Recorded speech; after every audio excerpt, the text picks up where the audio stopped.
Well, thank you to Radley Elder for inviting us here today. And it's always very interesting to speak at these events because you get to hear what your fellow speakers say.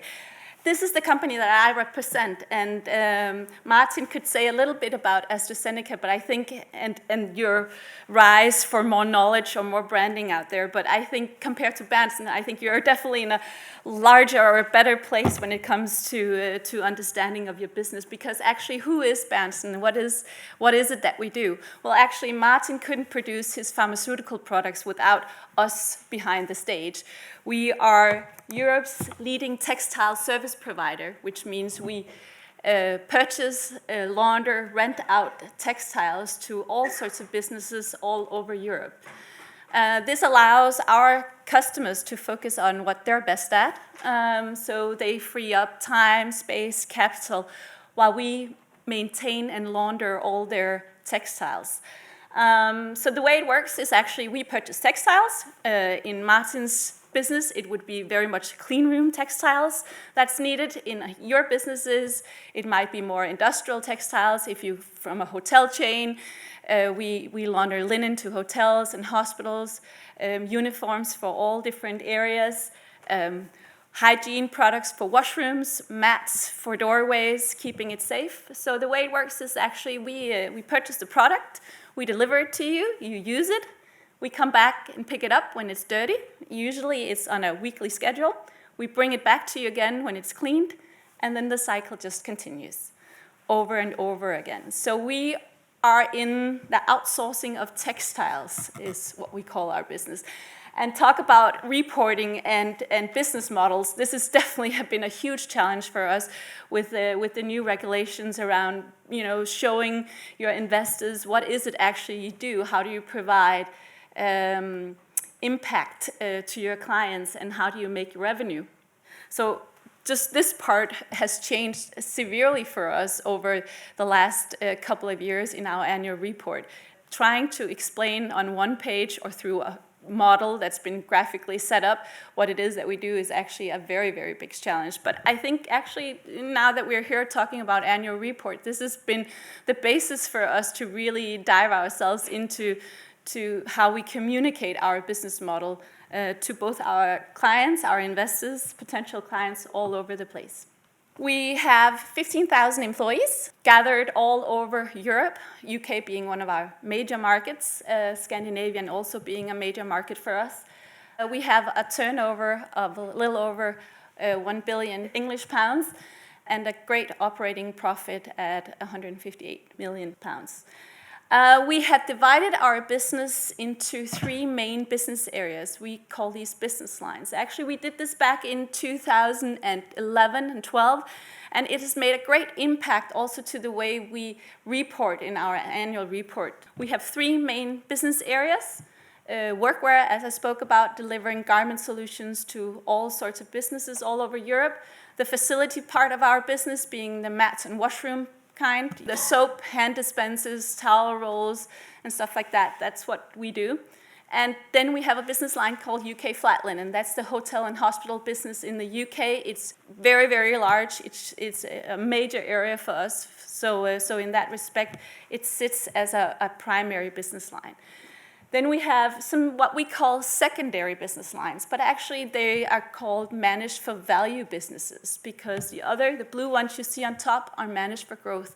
And I think the strategic choice we made back in 2011 and 12 to divide our business in this way has really made a huge impact on the way we report, and especially in the annual report, and getting a greater understanding of where it is that we invest in our business. So we invest where it's managed for growth, and where it's managed for value, we keep the businesses sound and sober as possible, but that's not where we're looking for new opportunities.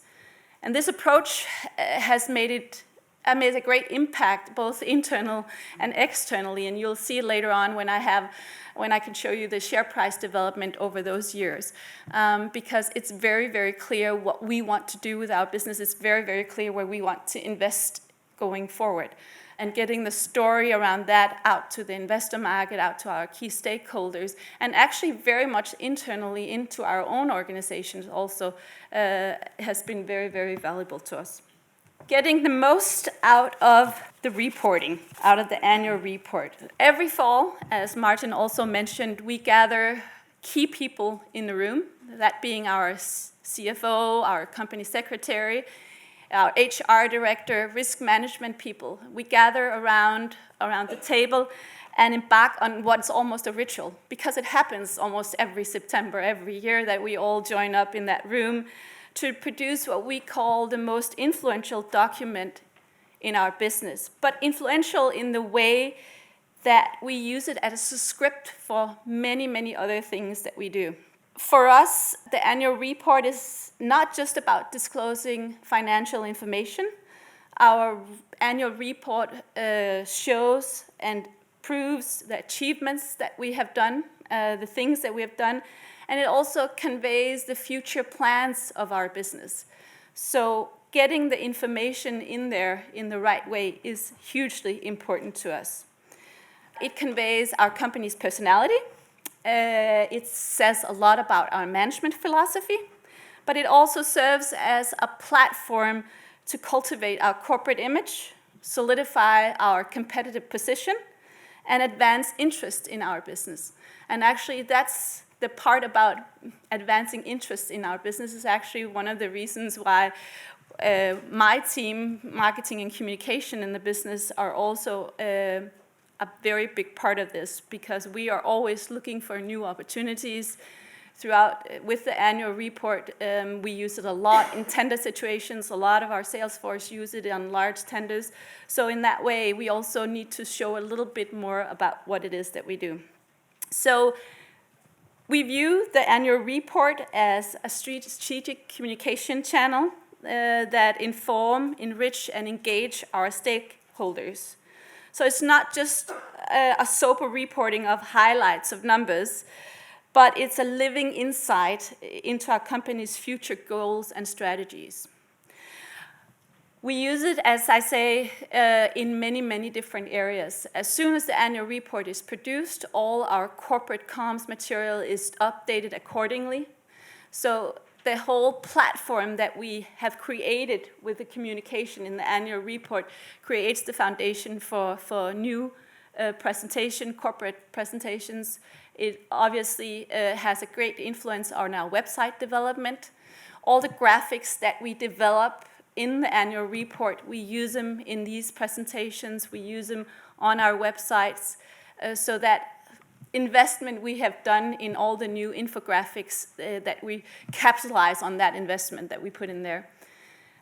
The annual report also creates the foundation of our 52 weeks social media communication plan, because we derive lots of stories from the annual report, and we put it into a comms plan for the social media. Obviously, there's lots of other inputs that go into our social media calendar also, but this really gives us some key things to put in there. So lots of the case stories that we go out and chase in our business, and we know it's always difficult to chase these case stories, but they tell so much about what it is that we do. We capitalize again on them in those comms aspects. When it comes to induction, it's very important. We have, as I said, 15,000 employees and new ones coming into the business all the time. It's very important to get them up and running, understanding what it is that we're here to do, what our intentions are with the future, how we service our clients. Lots of that personality that goes into the annual report actually comes out in the induction program also. It's about our vision for the future. It's about the values that we build our business on. Newsletter, it's also about engaging our employees in the business, and our newsletter, which goes out in all our 16/17 countries, depending on if we are in Russia or out of Russia. That's a very, very difficult thing at the moment with all the barcodes that are there. But that goes to all our employees, engaging them in who we are. The same goes for lots of the photos that we do, that we put into the annual report, which is often actually produced for the annual report in itself. Again, we want to get the most out of the investment, both financially and the resources we put into the annual report. So we look at that whole photo setup that we've done and how we can use that in other aspects of our business. The graphics I've already told you a little bit about, and also the stories. So all in all, we consider the annual report a very important part about engaging both our stakeholders, investors, but also actually engaging our own employees in the business that they're part of. So this is our share price development over the last 6-7 years. There's definitely been a very, very clear development. We're a company that always look at best practice from other companies, get inspirations as to how do they do their reporting and what can we possibly do. So the research that Radley Yelder does around this is our foundation for making the next move. It's taking the next level. So we always look at the research and say, hey, which areas do we need to improve in? Which areas are we not at the top of the game? Because we are a very, very ambitious company, and it is our intention to stay on top and develop even further. So we're industry leader, and we are very proud of the position that we have in our industry. But as I said, we are very ambitious, and internally we share a philosophy that I want also to share with you guys today, because we are in many aspects of our industry number one, but we keep telling ourselves we must think as number two. Because if you are number one, there's a tendency to become a little laid back and relax a little bit. We cannot do that, because our ambitions in terms of the development, the future development of our business does not allow for that sort of thinking. So thinking as number two, this drives creativity, it drives innovation, and the desire for relentless ongoing improvements. And that aspect of things or that philosophy is extremely important also when it comes to the annual report for us. Continuously looking to improve, continuously looking for new opportunities, continuously looking to shortening it, if that's possible. We definitely also one of the companies that have added several pages over the last couple of years. And every time we start out, I always start out by saying to the rest of the team, well, hey, how can we make it shorter this year? I must say that we never actually really get it to be shorter, because then there's new regulations that you have to include or new things you have to report on.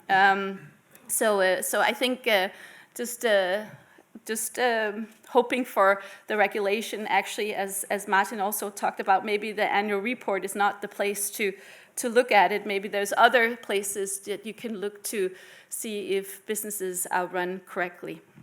So in general, the annual report creates great value for us. It's a huge investment in time and resources.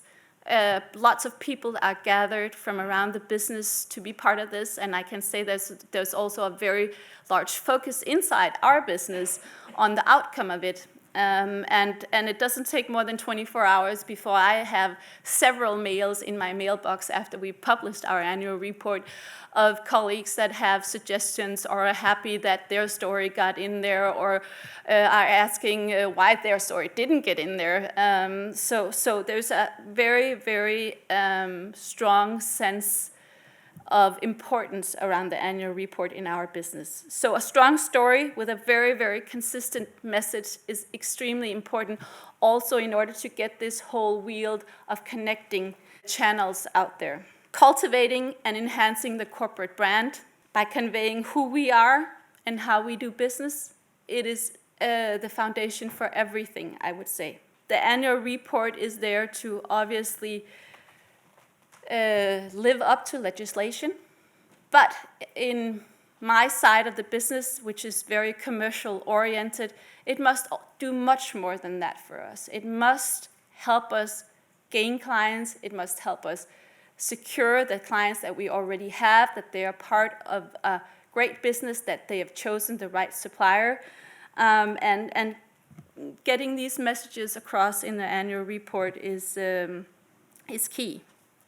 It also is a journey that we take every year to also make our employees feel proud. It's extremely important for us to connect with our employees. And you have to understand that the laundry business is quite diverse. So there's lots of people that are working on the laundry floor, sorting white and blue apart. But they all have a major impact in our customer experience.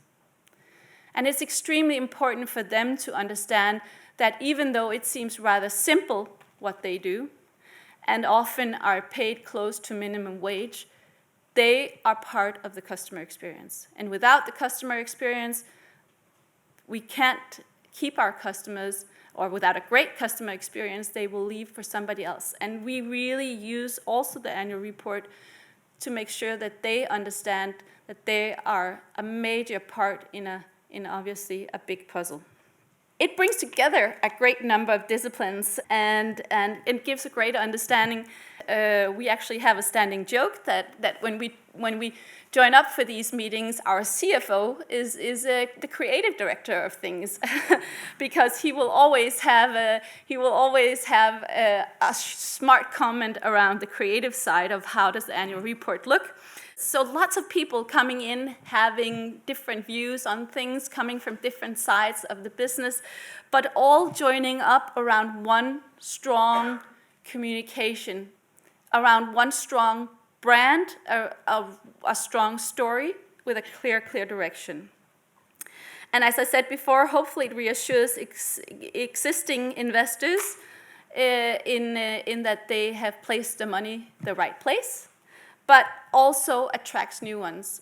As I said, we are right now in the FTSE 250, but our ambition is to grow up and see hopefully one day we can make it into the FTSE 100. And behind that, obviously, lies a very strong annual report, a very strong sense of direction, a very strong culture behind the company. Thank you for allowing me to speak today.